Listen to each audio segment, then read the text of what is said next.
Zee TV news కి స్వాగతం. నా పేరు రమాగన్ రెడ్డి. ముందుగా ముఖ్యాంశాలు చూద్దాం. రాష్ట్ర వ్యాప్తంగా జరిగిన వైసీపీ పోరుబాట, విద్యుత్ అధికారులకు మెమరాండాలు అందజేసిన నేతలు.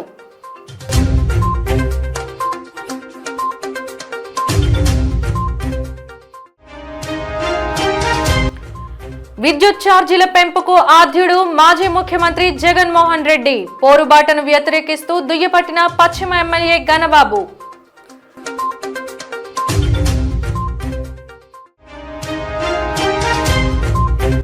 త్వరలో ఆంధ్ర నేపాల్ సంయుక్త పర్యాటకాభివృద్ధికి శ్రీకారం. విలేకరుల సమావేశంలో నేపాల్ దేశ అంబాసిడర్ డాక్టర్ సురేందర్ తాపా అభిప్రాయం వెల్లడి. కూటమి ప్రభుత్వం అధికారంలోకి వచ్చి ప్రజలపై అధిక ఆర్థిక భారాన్ని మోపిందని, ముఖ్యంగా విద్యుత్ ఛార్జీల పెంపుతో సామాన్యుల నడ్డి విరిచిందని ఆరోపిస్తూ పెంచిన ఛార్జీలను వెంటనే నియంత్రించాలని డిమాండ్ చేస్తూ వైఎస్ఆర్ కాంగ్రెస్ పార్టీ చేపట్టిన పోరుబాట నేడు రాష్ట్ర వ్యాప్తంగా జరిగింది. నియోజకవర్గాల వారీగా ఆ పార్టీ శ్రేణులు ర్యాలీలు జరిపి విద్యుత్ శాఖ ఉన్నతాధికారులకు మెమరాండాలు అందజేశారు. అందులో భాగంగా సీతమ్మధార ఈపీడీసీఎల్ కార్యాలయం ఎదుట వైసీపీ నేతలు నిరసన చేపట్టారు. నిరసనలో మాజీ మంత్రి గుడివాడ అమర్ పాల్గొని నినాదాలు చేశారు. కూటమి ప్రభుత్వం తీసుకున్న నిర్ణయం వెనక్కు తీసుకోవాలని డిమాండ్ చేశారు. రాష్ట్ర వ్యాప్తంగా జగన్మోహన్ రెడ్డి ఆదేశాల మేరకు చేస్తున్న పోరుబాటలో ప్రజలు స్వచ్ఛందంగా పాల్గొని తమతో పాటు నినాదాలు చేస్తున్నారని చెప్పారు. ఎన్నికలకు ముందు చంద్రబాబు విద్యుత్ ఛార్జీల భారం ఉండదని చెప్పి అధికారంలోకి వచ్చిన 6 నెలల్లోనే తన వక్రబుద్ధిని చాటుకున్నారని ఆరోపించారు. చెప్పిన సూపర్ 6 ఎక్కడ అమలు అవుతుందో చెప్పాలని డిమాండ్ చేశారు. కొనుగోలు చేస్తామన్న ధాన్యం పరిస్థితి శూన్యమైందని దుయ్యబట్టారు. ఎన్నికల హామీలు నిలబెట్టుకొని విద్యుత్ ఛార్జీల పెంపు నిర్ణయం వెనక్కు తీసుకోవాలని కోరారు.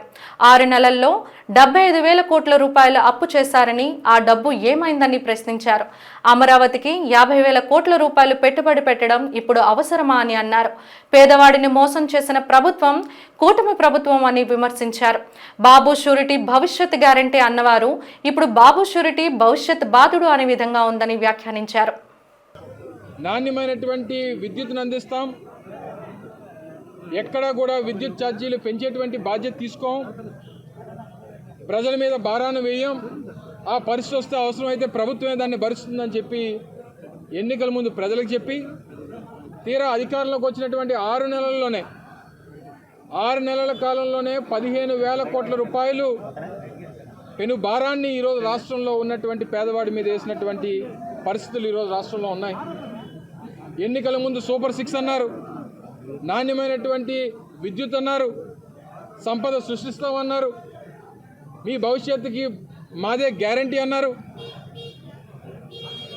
ఇన్ని విషయాలు చెప్పి ఎన్నికల్లో అధికారంలో ఓట్లు వేయించుకొని అధికారంలోకి వచ్చి ఇన్ని రకాలుగా ప్రజల మీద భారం మోపి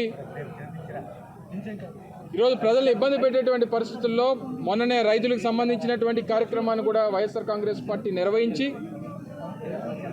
ధాన్యం కొనుగోలుకు సంబంధించి లేదా రైతులకు సంబంధించినటువంటి పెట్టుబడి సాయం సంబంధించి ఈ అన్ని విషయాల మీద రాష్ట్ర వ్యాప్తంగా పెద్ద ఎత్తున ఆందోళన కార్యక్రమాలు చేసి ప్రభుత్వం మీద ఒత్తిడి తీసుకొచ్చేటువంటి కార్యక్రమాన్ని చేశాం. ఈరోజు విద్యుత్కు సంబంధించి కూడా ఎక్కడ ఒకే నెలలో ఒకేసారి పెంచితే ఎక్కడ ప్రజలు ఒక్కసారి తిరుగుబాటు వస్తుందని ఈ నెలలో 60 పైసలు, వచ్చే నెలలో ₹1, అలా మార్చి వరకు దాదాపు ₹2 వరకు యూనిట్ మీద పెంచేటువంటి భారం ఈరోజు ప్రభుత్వం ప్రజల మీద వేస్తూ ఉంది. నెలసరి ₹600 వచ్చేటువంటి కరెంటు బిల్లు ఈరోజు ₹800, ₹1,000 వచ్చేటువంటి కరెంటు బిల్లు 1,300, 1,400 వచ్చేటువంటి పరిస్థితులు ఉన్నాయి.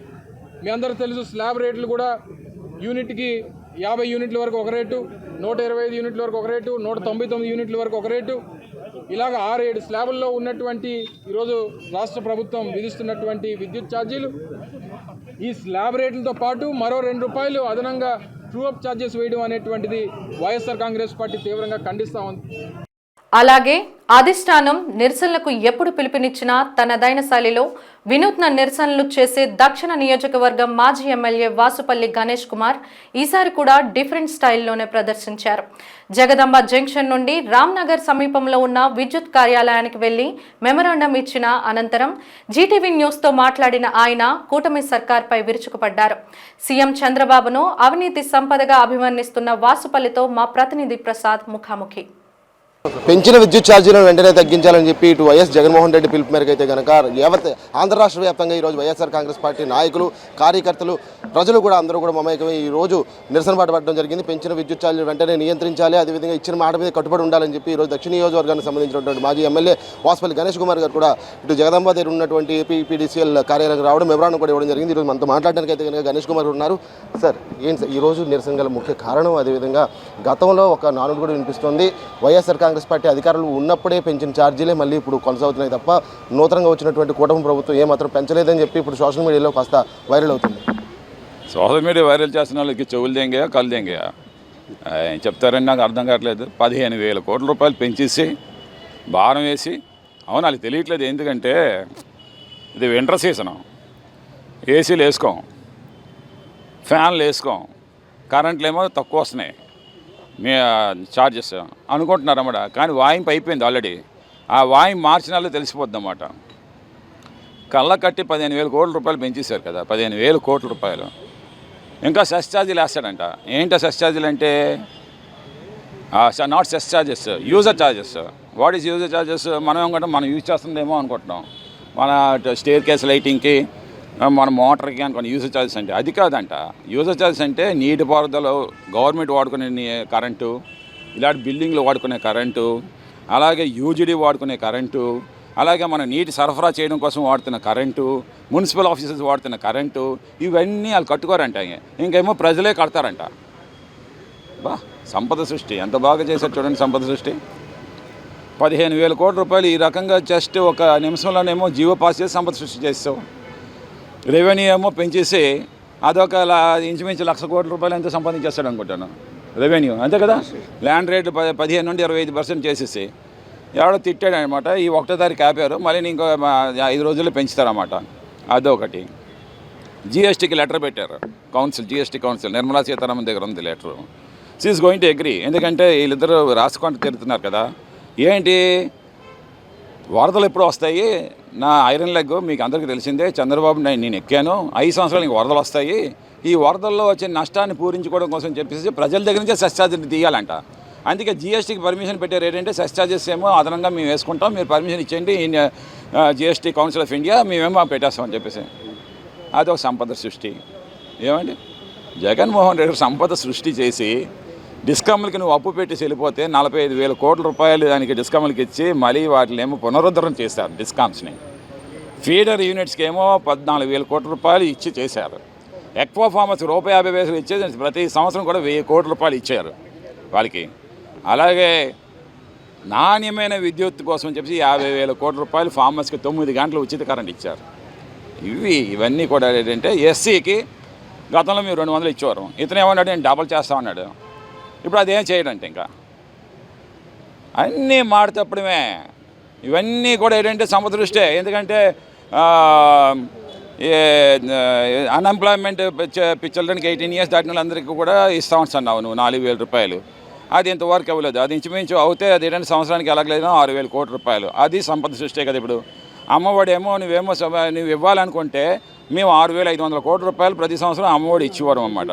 నువ్వు పుట్టిన ప్రతి పిల్లడికి ఇస్తానన్నావు. అంటే ఇంట్లో 3 వేసుకో, 6,500 అంటే ఇంచుమించేమో 18,000 కోట్ల రూపాయల నుంచి 20,000 కోట్ల రూపాయలు. అది ఇప్పటి వరకు ఇవ్వలేదు. అంటే అది కూడా సంపద సృష్టి. 20,000 కోట్లు ఆటోమేటిక్ సంపద సృష్టించామన్నమాట.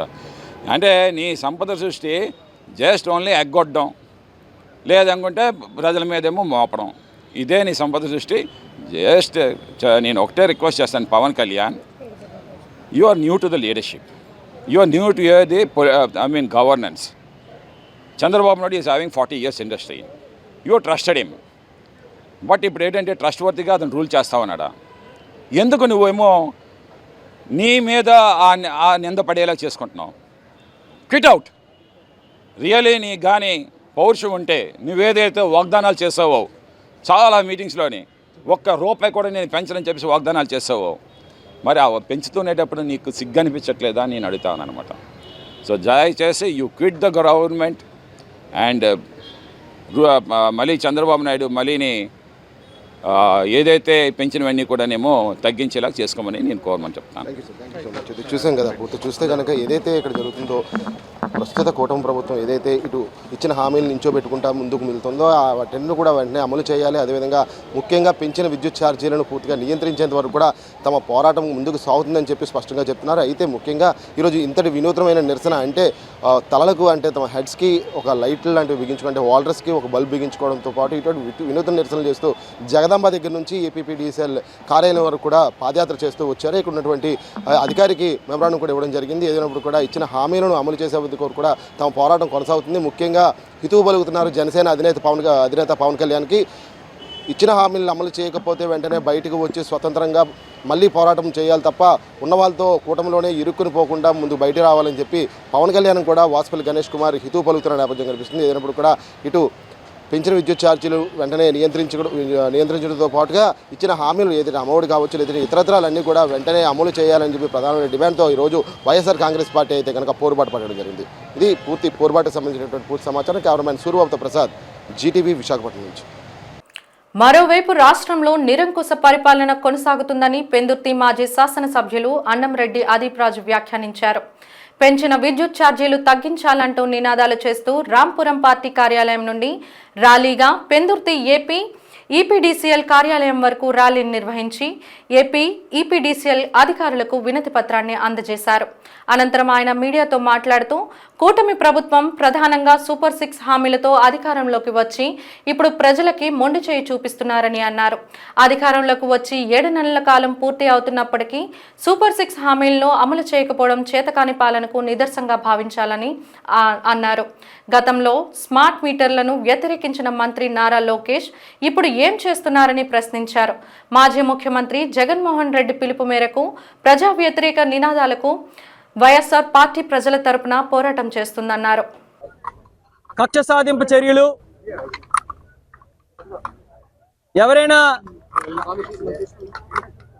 గొంతెత్తితే ఆ గొంతుని అక్రమ కేసులు పెట్టి నొక్కి పెట్టేటువంటి ప్రయత్నాలు తప్ప ఏదైతే ప్రధానంగా మీరు సూపర్ 6 హామీలతో అధికారంలోకి వచ్చారో ఆ హామీలు నెరవేర్చేటువంటి ధ్యాస కానీ, ప్రజలకు మేలు చేద్దామనేటువంటి ధ్యాస కానీ, అభివృద్ధి చేద్దామనేటువంటి ధ్యాస కానీ ఎప్పుడు కూడా లేదు. ఏ రకంగా వైఎస్ఆర్ కాంగ్రెస్ పార్టీ నాయకులు కానీ కార్యకర్తలు కానీ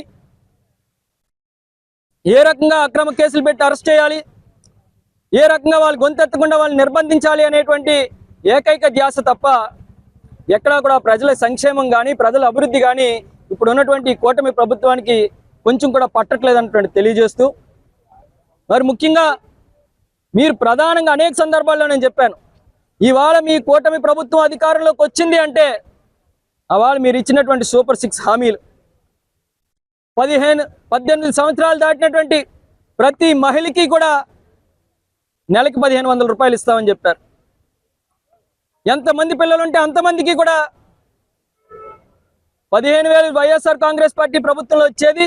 మేము ఎంత ఇద్దరుంటే 30 మంది, ముగ్గురుంటే 45,000 ఇస్తామని చెప్పి కూడా చెప్పడం జరిగింది. అలాగే 1 కాదు 2 కాదు, ఏదైతే రైతులకి వైఎస్ఆర్ కాంగ్రెస్ పార్టీ ప్రభుత్వంలో రైతు భరోసా కింద 13,500 ఇస్తే మేము దాన్ని 20,000 రూపాయలు ఇస్తామని చెప్పారు. 6 నెలల్లో ఉద్యోగాలు కల్పిస్తాం, ఉద్యోగాలు ఇవ్వలేకపోతే 3,000 రూపాయలు నిరుద్యోగ వృత్తి ఇస్తామన్నారు. ఏ ఒక్క హామీని కూడా నెరవేర్చలేదు. ఈరోజు మళ్ళీ కొత్తగా ప్రజల మీద అదనపుగా ఇవాళ 15,485 కోట్ల రూపాయలు అదనపు భారాన్ని ఇవాళ విద్యుత్ ఛార్జీల ద్వారా మీరు ప్రజల మీద వేస్తున్నారు. ఇవాళ వైఎస్ఆర్ కాంగ్రెస్ పార్టీ తరఫున ఇవాళ మీరు అనుకుంటున్నారేమో మేము ఏం చేసినా సరే ఎవరో చూడరు, ఎవరు పట్టించుకోరని అనుకుంటున్నారేమో. కానీ ఇవాళ ఇక్కడ ఉన్నటువంటి మా నాయకుడు జగన్మోహన్ రెడ్డి గారి నాయకత్వంలో మేమందరం కూడా వైఎస్ఆర్ కాంగ్రెస్ పార్టీ తరఫున పేద ప్రజల తాలూకా పక్షాన్ని నిలబడడానికి మేమందరం కూడా ఎప్పుడు ముందుంటాం. ఆయన ఏ పిలుపునిచ్చినా సరే, ప్రజలకు వ్యతిరేకంగా మీరు ఏ నిర్ణయం తీసుకున్నా సరే ప్రతి ఒక్కరం కూడా రోడ్డెక్కి ప్రజల తరఫున పోరాటం చేస్తామని చెప్పి తెలియజేసుకుంటూ, ఖచ్చితంగా ఏదైతే వాళ్ళ విద్యుత్ ఛార్జీలు ఉన్నాయో అవి తగ్గించాలి. స్మార్ట్ మీటర్లు అనేటువంటి అంశాన్ని వెనక్కి తీసుకోవాలి. ఏదైతే ఎస్సీ ఎస్టీస్కి 200 యూనిట్లు ఫ్రీగా వచ్చేవారో దాన్ని కూడా కొనసాగింపు చేయాలి. వాళ్ళ మీద అధిక భారం పెట్టకూడదని చెప్పి ఇవాళ డిమాండ్ చేస్తూ వాళ్ళ పెందుర్తి నియోజకవర్గంలో ఉన్నటువంటి ప్రతి ఒక్క వైఎస్ఆర్ కాంగ్రెస్ పార్టీ నాయకులు, ముఖ్యంగా పెద్ద జెడ్పీటీసీలు, ఎంపీపీలు, పెద్దలందరూ కూడా ఇవాళ తోడై వచ్చి వాళ్ళ కార్యకర్తలందరూ కూడా ఇంత పెద్ద ఎత్తున ఈ కార్యక్రమాన్ని సక్సెస్ చేసినందుకు ప్రతి ఒక్కరికి కూడా పేరున హృదయపూర్వక ధన్యవాదాలు తెలియజేసుకుంటూ సెలవు తీసుకున్నాను. జై హింద్. మాజీ ప్రధాని కాంగ్రెస్ పార్టీ సీనియర్ నాయకులు మన్మోహన్ సింగ్ మరణం యావత్ కాంగ్రెస్ పార్టీ లోకానికి తీరని లోటని ఎన్ఎస్యుఐ రాష్ట్ర అధ్యక్షులు లక్కరాజు రామారావు అన్నారు. మన్మోహన్ సింగ్ మరణం సందర్భంగా నేడు విశాఖ నగర కాంగ్రెస్ పార్టీ కార్యాలయంలో ఆయన చిత్రపటానికి కాంగ్రెస్ నాయకులు పూలదండలు వేసి నివాళులు అర్పించారు.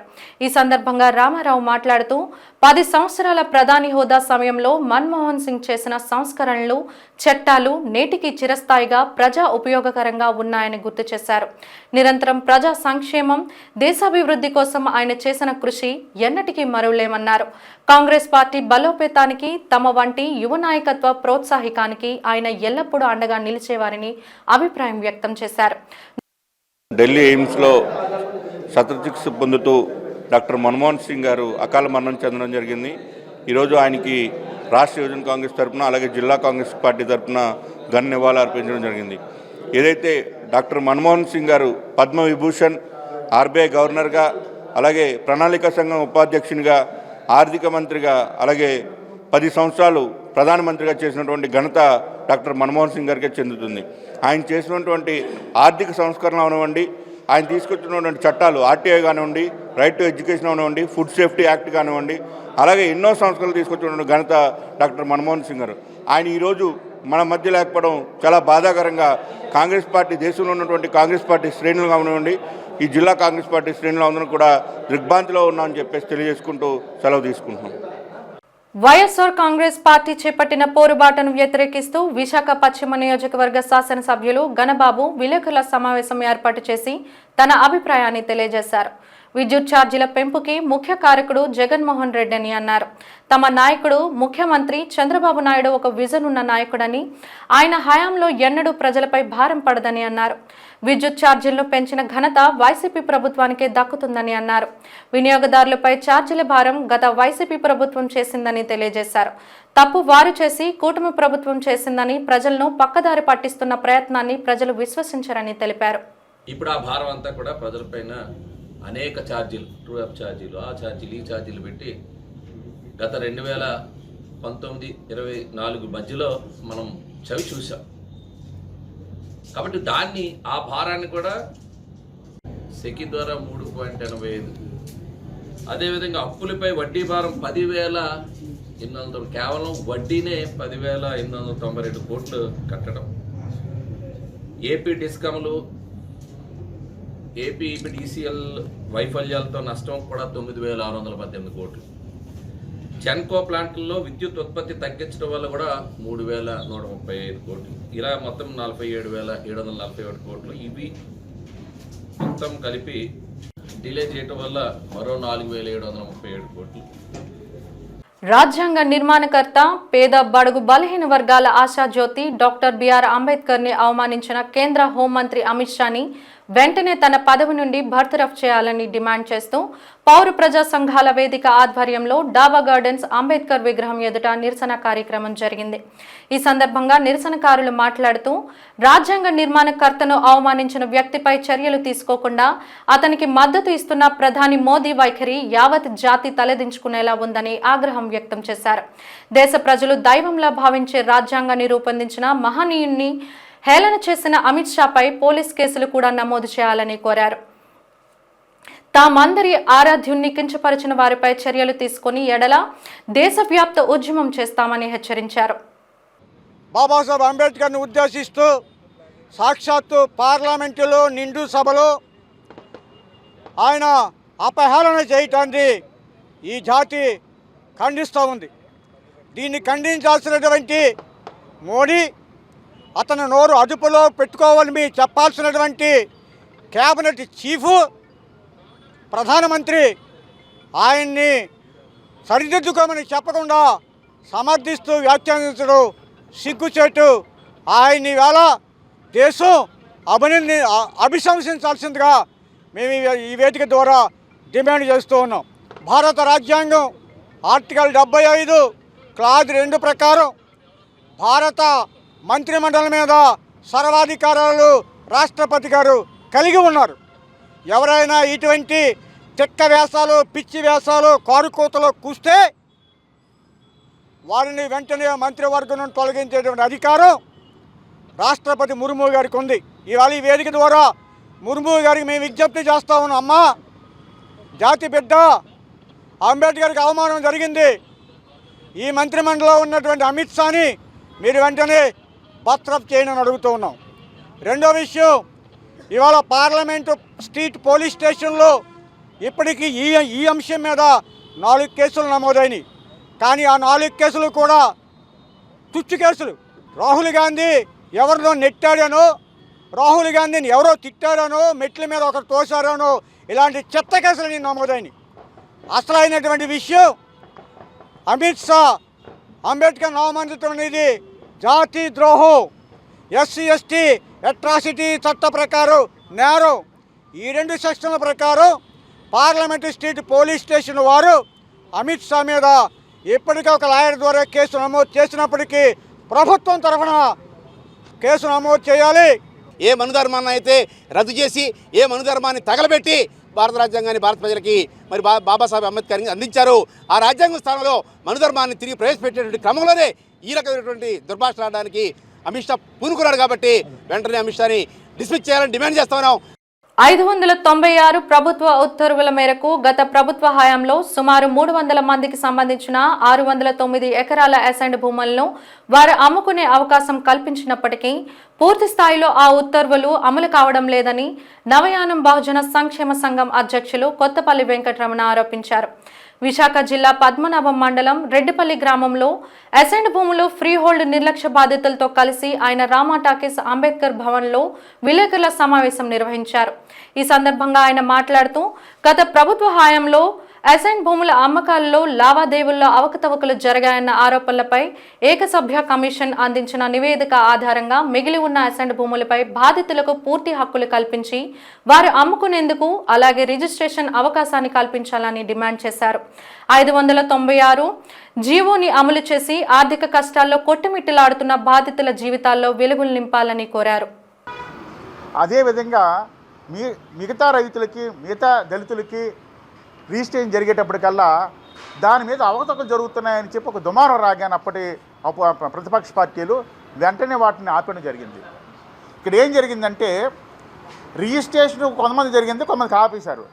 అంటే ఇక్కడ రైతులు, దళితులు అనగానే ఎస్ఎండ్ భూమి తీసుకుంటున్నారంటే, డిఫారం పట్టిన భూమి అంటే అది ఎక్కడ ఇచ్చారు? అది వ్యవసాయ యోగ్యమైన భూమి ఇవ్వలేదు. కొండ పోరంబోకి ఇచ్చారు, కొండ వాళ్ళు ఇచ్చారు. అక్కడ ఏమాత్రం వ్యవసాయం చేసుకోవడానికి అనుకూలమైనటువంటి పరిస్థితులు. అనుకూలంగా ఏమైనా జీడి మామిడి మొక్కలు వేసుకుందాం అనుకుంటే అవకాశం లేదు, వాటర్ సదుపాయం లేదు.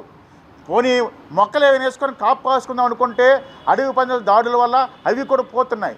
ఇలాంటి సందర్భం కొన్ని సంవత్సరాల నుంచి వీళ్ళు ఆ ప్రాంతంలోనే ఇబ్బందులు పడుతూ ఉన్నారు. ఇప్పుడు ఏమేమంటున్నామంటే, ఏదైతే జీవోని మీరు ఆపేశారో ఆ జీవో 300 ఎకరాలు ఎలాగైతే అసైన్డ్ భూమిని మీరు రిజిస్ట్రేషన్ చేశారో ఆపకుండా దాన్ని రిలీజ్ చేయండి. రిలీజ్ చేయడం వల్ల వాళ్ళు 2 ఎకరాలు ఉన్నటువంటి దళితులు ఏం చేస్తాడు? ఒక ఎకరం అమ్ముకుంటాడు, లేకపోతే అమ్ముకోవడం మానేస్తాడు. ఒకవేళ ఏమైనా ఇబ్బందులు ఉన్నాయనుకో 1 ఎకరం అమ్ముకొని 1 ఎకరంలో బాగుపడతాడు. కానీ ఆపేయడం వల్ల ఏమైంది? కొంతమంది బాగుపడ్డారు, కొంతమంది వచ్చి నష్టపోయినారు. ఇలాంటి వ్యత్యాసాలటువంటి జీవోలు రిలీజ్ చేసి దళితులను ఇబ్బంది పెట్టే కంట మీరు కమిషన్ వేశారు. ఇప్పుడు ఉన్నటువంటి చంద్రబాబు నాయుడు గారి గవర్నమెంట్లో ఆ కమిషన్, ఏకసభ్య కమిషన్ మీకు నివేదిక కూడా ఇచ్చింది. ఆ నివేదిక కూడా బయట పెట్టండి. ఆ నివేదిక కూడా అవకతవకలు జరిగాయని చెప్పింది. మేమేమంటున్నామంటే, అవకతవకలు జరిగాయి ఉంటే వీరు ఎవరి మీద యాక్షన్ తీసుకుంటే తీసుకోండి, కానీ ఏదైతే జీవో ఉందో ఆ జీవోని రిలీజ్ చేసి వీళ్ళకి కూడా అమ్ముకునే అవకాశం ఇచ్చి వాళ్ళు కూడా అభివృద్ధి చెందేటట్టు ప్రయత్నం చేయాలని ప్రభుత్వం డిమాండ్ చేస్తూ ఉన్నాం. ఆధ్యాత్మిక ప్రేమ సందేశాలతో తాము ఎస్బీకే డ్రీమ్ ఫిల్మ్స్ బ్యానర్ పై నిర్మించి నేడు 2 తెలుగు రాష్ట్రాల్లో విడుదల చేసిన కర్ణపిశాచి సినిమాను ప్రేక్షకులు ఆదరించాలని డైరెక్టర్ విజయ్ మల్లాది కోరారు. ఈ సినిమా ప్రమోషన్ కోసం నగరంలో ఒక ప్రైవేట్ హాల్లో ఏర్పాటు చేసిన మీడియా సమావేశంలో ఆయన మాట్లాడుతూ ఉత్తరాంధ్ర పరిసరాల్లో ఉన్న ప్రకృతి అందాల్లోనే పూర్తిగా షూటింగ్ చేశామని చెప్పారు. నటీనటులు నటనలో తమ ప్రతిభను అద్భుతంగా చూపారన్నారు. దేవతలను నియమనిష్టలతో ఆరాధించిన వారికి అంతా మేలు జరుగుతుందని, అలా కాకుండా నియమనిష్టలు పాటించని వారికి దేవతలు సహకరించరనే ఇతివృత్తాంతంతో ఈ సినిమా నిర్మించామన్నారు. ఈ సినిమాను భరత్ కుమార్ సిగిరెడ్డి నిర్మించగా హీరోగా భరత్, హీరోయిన్గా ప్రణవి, రమ్య నటించారన్నారు. ఈ సినిమాకి తరుణ్ రాణా ప్రతాప్ మ్యూజిక్ డైరెక్టర్గా పనిచేశారన్నారు. మంచి ఇది ఒక గోల్డెన్ ఆపర్చునిటీగా నాతో సహా భావిస్తున్నాను. ఎందుకంటే ఇదే నా ఫస్ట్ డబ్ల్యూ ఫిల్మ్ కాబట్టి. సో ప్రోడక్ట్ అంతా కూడా చాలా ఫైన్గా చాలా బాగా వచ్చిందండి. టీం అంతా కూడా చాలా హ్యాపీగా ఉన్నాం. ఒక మంచి బ్యానర్లో చేసినందుకు నాకు చాలా హ్యాపీగా ఉంది. వైజాగ్ ఆర్టిస్ట్ అందరికీ మంచి ఆడిషన్స్ కండక్ట్ చేసి స్క్రీనింగ్ చేసుకొని అప్పుడు అంతా అయిన తరుణంలో ఆయన సరే ఈ మెయిన్ రోల్ మీరే చేయొచ్చు కదా, ఎందుకు మళ్ళీ బయటికి అంటే అప్పుడు నాకు నేను స్పేస్ తీసుకొని నేను ప్రిపేర్ అయ్యి అప్పుడు మెయిన్ లీడ్ రోల్ని తీసుకొని చేయడం జరిగింది. సో బేసిక్గా స్టోరీ రాసుకున్నప్పుడు నాకు సంబంధించినంత వరకు స్టోరీ రాసినప్పుడు హీరో ఎవరు అంటే తనకు ఎప్పుడు డైరెక్షన్ అంటే ఎప్పుడు చెప్తా ఉండేవాడిని నేను. నా స్టోరీ ప్రకారం విలనే హీరో ఇందులోని. సో నా మెయిన్ స్టోరీ పాయింట్ అంతా తన చుట్టే తిరుగుతూ ఉంటుంది అనమాట. సో ఆ రకంగా స్టోరీ గురించి చెప్పాలంటే కన్నపిశాచి మూవీలో నేను ఒక టైటిల్ లీడ్ చేశాను అనమాట. అండ్ నాకు ఇంత మంచి ఆపర్చునిటీ ఇచ్చిన విజయ్ మల్లాది గారికి, భరత్ కుమార్ సార్కి చాలా థ్యాంక్స్ చెప్తున్నాను. అండ్ మా సినిమాటోగ్రాఫర్ సంతోష్ గారికి, వినీత్ గారు మమ్మల్ని చాలా బాగా అంటే మేము ఏమాత్రమైనా చిన్న కరెక్షన్స్ ఉన్నా చాలా బాగా చెప్పారు. అండ్ మా విలన్ గారు నిఖిల్ గారు అండ్ హీరోయిన్ రమ్యశ్రీ గారు అండ్ ఆర్టిస్ట్ అందరికీ చాలా థ్యాంక్స్ అండ్ మంచి సపోర్ట్ ఇచ్చారు మా మూవీకి. అండ్ ఇప్పుడు ఇక్కడ అటెండ్ అయిన మీడియా పార్ట్నర్స్ అందరికీ కూడా చాలా థ్యాంక్స్. మా మూవీకి చాలా సపోర్ట్ ఇవ్వాలని కోరుకుంటున్నాం. దేశ మాజీ ప్రధాని మన్మోహన్ సింగ్ మృతి దేశానికి తీరని లోటని గాజువాక ఎమ్మెల్యే పల్లా శ్రీనివాసరావు అన్నారు. గాజువాక తెలుగుదేశం పార్టీ కార్యాలయంలో మన్మోహన్ సింగ్ మృతి పట్ల గాజువాక ఎమ్మెల్యే పల్లా శ్రీనివాసరావు సంతాపం తెలిపారు. ముందుగా మన్మోహన్ సింగ్ చిత్రపటానికి పూలమాలలు వేసి నివాళులు అర్పించారు. ఈ సందర్భంగా పల్లా శ్రీనివాసరావు మాట్లాడుతూ దాదాపు దశాబ్ద కాలం పాటు దేశ ప్రధానిగా సుదీర్ఘ సేవలు అందించి తనదైన ముద్ర వేసిన గొప్ప వ్యక్తి మన్మోహన్ సింగ్ అని అన్నారు. దేశంలో నూతన ఆర్థిక సంస్కరణలు చేపట్టిన వ్యక్తిగా మన్మోహన్ సింగ్ పేరుగాంచారని పల్లా అన్నారు.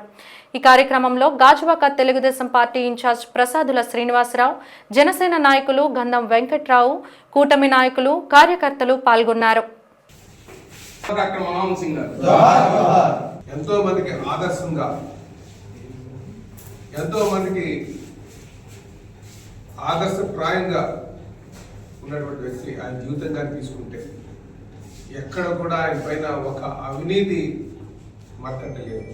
ఇంకా రాజకీయ నాయకులు వారు ప్రజా జీవితంలో ఉన్నప్పుడు ప్రజలకి జవాబుదారితనంగా ఉండాల్సినటువంటి అవసరం ఉంది, నిబద్ధతతో ఉండాల్సినటువంటి అవసరం ఉంది.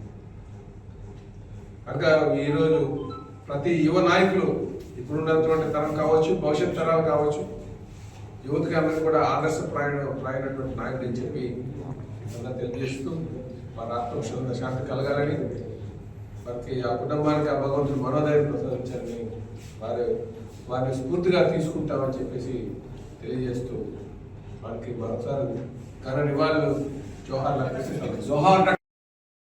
టూరిజం రంగంలో నేపాల్ పర్యాటకులను ఎంతగా ఆకర్షిస్తుందో ఆంధ్రప్రదేశ్ కూడా అదే విధంగా అందరి దృష్టిని తన వైపు తిప్పుకుంటుందని నేపాల్ దేశ అంబాసిడర్ డాక్టర్ సురేందర్ తాపా అన్నారు.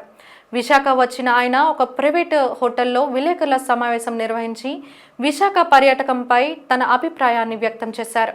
ప్రపంచంలోనే అత్యంత ఎత్తైన హిమాలయ, మౌంట్ ఎవరెస్ట్ మంచుకొండలు, చూడచక్కని జలపాతాలు, అడ్వెంచర్ టూరిజం, ప్రపంచ శాంతి దూత, గౌతమ బుద్ధుని ఆనవాళ్లతో కూడిన స్తూపాలు, ఇలా ఎన్నో ఆకర్షణలతో నేపాల్ అలరారుతుంటే ఆంధ్రప్రదేశ్ అన్ని రకాల హంగులతో పర్యాటకులను ఆకట్టుకుంటుందన్నారు. త్వరలోనే ఆంధ్రప్రదేశ్లో నేపాల్ కాన్సులేట్ కార్యాలయాన్ని ఏర్పాటు చేసేందుకు అంతా సిద్ధం చేశామన్నారు. ఈ కార్యాలయాన్ని విశాఖ నగరంలో ఉంచనున్నట్లు పేర్కొన్నారు. అనంతరం టూర్స్ అండ్ ట్రావెల్స్ అసోసియేషన్ ప్రతినిధులు ధీరజ్ కుమార్, శ్రీనివాస్ కుమార్లు మాట్లాడుతూ విశాఖలో అరకు, పాడేరు, లంబసింగ్, సీలేరు తదితర ప్రాంతాలు దేశవ్యాప్తంగా పర్యాటకులను అమితంగా ఆకర్షిస్తున్నాయని అన్నారు. ఆంధ్ర ఊటీగా అరకుకు ఎనలేని ఖ్యాతి లభించింది అని అన్నారు. ఈ కార్యక్రమంలో Daspalla hotels group chairman Raghavendra Rao, Gujarat tourism officer Ajit Kumar, senior crime journalist, race event management company అధినేత దాడి రవికుమార్, పలువురు ట్రావెల్ ఏజెంట్లు పాల్గొన్నారు. Is a connection between Visakhapatnam and Nepal, and I hope I encourage all of you to visit Nepal. Nepal has so many touristic destinations, as you saw from the presentation from our friends.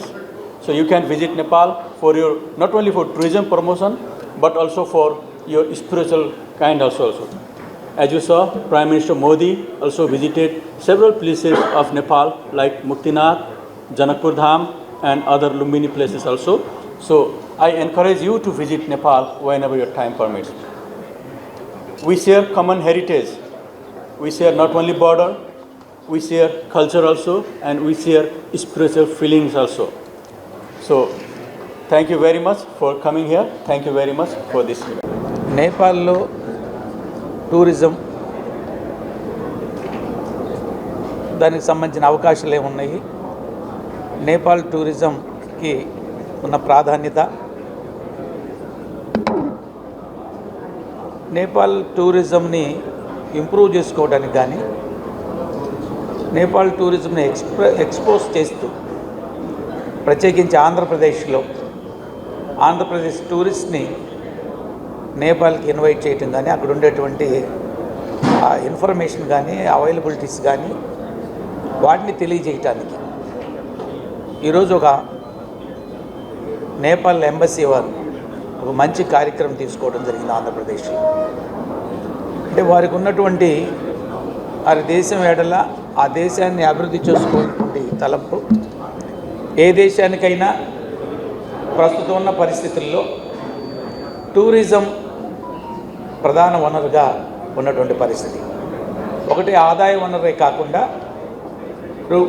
వివిధ దేశాల మధ్య సత్సంబంధాల విషయంలో కానీ ఆ దేశాల్లో ఉండేటువంటి పరిస్థితులు ఇతర దేశాల్లో తెలియజేసుకునేటువంటి కల్చర్ని లేదా అక్కడ ఉండేటువంటి సంబంధాలని అవన్నిటినీ అర్థం చేసుకోవడంలో కానీ వీటన్నిటినీ ఇరు దేశాల మధ్య సత్సంబంధాలు పెంపొందించుకునే క్రమం మరలా ఆ దేశంలో ఆదాయ వనరుల్ని క్రియేట్ చేసుకోవడానికి మరి ఆ ప్రాంతంలో ఉండేటువంటి అనేకమైనటువంటి టూరిజం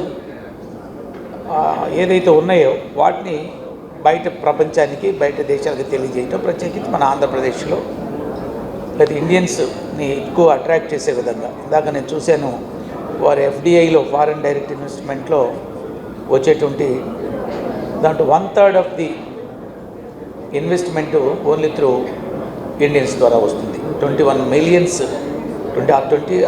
మిలియన్స్ ఎఫ్డిఐ ఉంటే దాంట్లో ప్రధానంగా ఇండియా నుంచే 1/3 ఎఫ్డిఐ వస్తున్నటువంటి పరిస్థితి. అంటే ఇటీవల 2-3 సంవత్సరాలుగా చూసినట్లయితే నేపాల్ టూరిజంకి ఇండియన్ కాంట్రిబ్యూషన్ క్రమేణా తగ్గుతూ వచ్చిన పరిస్థితి. రైట్. సో కారణాలు ఏదేమైనా దాన్ని తిరిగి పునరుద్ధరించాలనేటువంటి పరిస్థితి.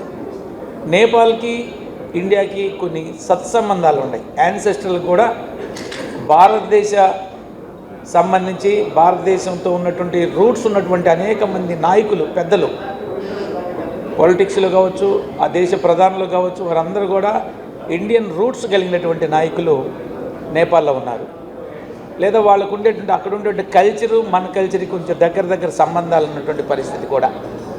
వార్తలు ముగించే ముందు హెడ్లైన్స్ మరోసారి. రాష్ట్ర వ్యాప్తంగా జరిగిన వైసీపీ పోరుబాట, విద్యుత్ అధికారులకు మెమరాండాలు అందజేసిన నేతలు.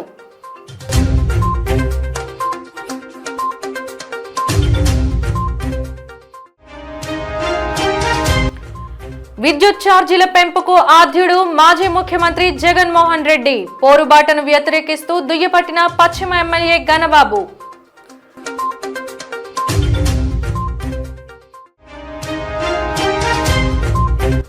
త్వరలో ఆంధ్ర నేపాల్ సంయుక్త పర్యాటక అభివృద్ధికి శ్రీకారం. విలేకరుల సమావేశంలో నేపాల్ దేశ అంబాసిడర్ డాక్టర్ సురేందర్ తాపా అభిప్రాయం వెల్లడి.